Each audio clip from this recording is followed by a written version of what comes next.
22টা দেশে আমরা গেছি, বিভিন্ন পর্যায়ে বৈঠক হয়েছে, কথা হয়েছে।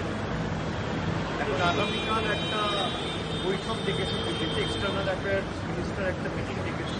যে গ্রুপগুলো গেছিল সেই গ্রুপগুলোর সাথে উনি আলাদা করে বসতে চান। আর আজকে 4 তারিখ হয়ে গেছে, সুতরাং আমি কালকে বৈঠকে উপস্থিত থাকতে পারবো না। আমার পূর্ব নির্ধারিত কিছু বৈঠক এবং কর্মসূচি রয়েছে, যেহেতু আমি অনেকদিন দেশের বাইরে ছিলাম এবং ইতিমধ্যেই বাংলায় বাই ইলেকশন অ্যানাউন্স হয়েছে, কালীগঞ্জে নির্বাচন হয়েছে। আমার কিছু নিজস্ব এলাকার কাজকর্ম রয়েছে, আমি সেগুলো নিয়ে আগামী 2-4 দিন ব্যস্ত থাকবো।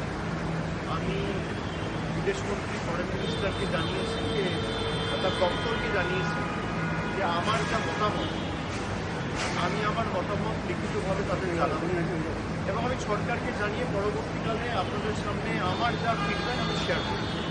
আজকে আর বিস্তারিত